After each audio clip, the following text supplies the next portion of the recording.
Okay, we just came out of the court, the sessions court, and as we know, Tun Daim has passed on, and the prosecution has withdrawn the case under a particular section of the Criminal Procedure Code. So they are entitled to withdraw that case. They have the discretion, but we argued that the court should make an order acquitting Tun Daim of the charge against him, and that since they are not proceeding with the case, that is the only appropriate order that can be made.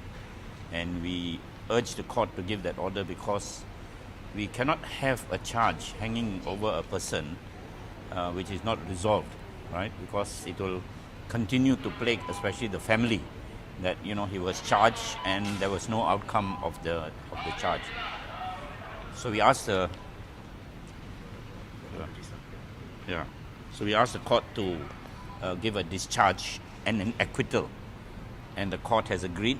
The court has given an acquittal, and as far as we are concerned, this is an exoneration of any charge that was made against Tun Daim. Then in the court also, we referred to the fact that at the last mentioned date, the prosecution had cast doubt on the MC that was given on behalf of Tun Daim not to attend court on that day. In fact, the court had already exempted him from coming because of the MC. Yet the prosecution raised this whole question of whether the MC is valid or not valid. So we also raised this question to say that this kind of conduct by the prosecution is inappropriate, and it gives rise to concerns that why are they raising this when he's exempted, and questioning his non-attendance. They were suggesting, in other words, that it was possible that Tun Daim did not want to attend and he was, doing a sham MC or getting an MC just to avoid coming to court.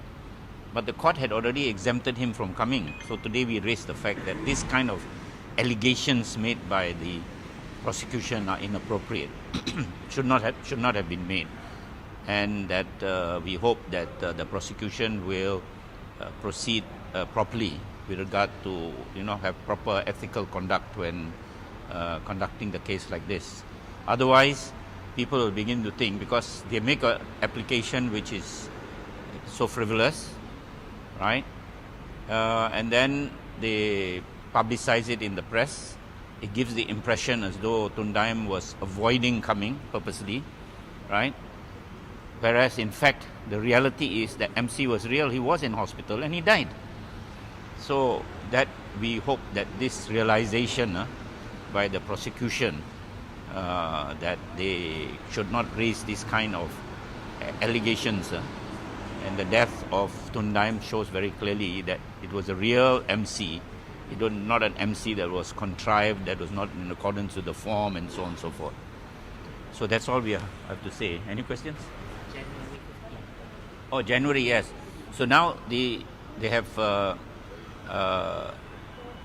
charged the Tun Daim and also his wife, Puan Naima, under charges or potential charges under the Anti-Money Laundering Act as well as the Malaysian Anti-Corruption Act.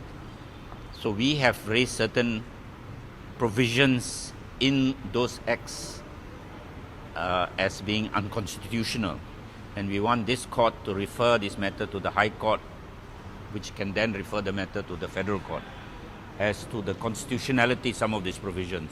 For example, one of the provisions says that even before the case starts, the accused person must give his defense, a statement of his defense, must even furnish the evidence he wishes to rely upon, even before the case starts. So this, we feel, is a provision which goes against the whole way in which criminal trials are proceeded with. Criminal trials proceeded with, the prosecution has to prove their case, and after that only the defense comes in and presents their case. This requires the defendant or the accused person to give his statement of defense even before the trial starts. And not only give his statement, he must also furnish the evidence in support of that. So this turns the whole procedure for criminal trials on its totally dismantles that procedure which has been established for decades now, as being the proper procedure in criminal trials. So we have filed an application under Section 30 of the Court of Judicature Act to have these questions, these provisions tested as to their constitutionality. Are they constitutional or not? To have these provisions in respect of this trial. So that is fixed now for hearing in January 2025, 15 January 2025. Okay? Clear? Okay, thank you and have a good day.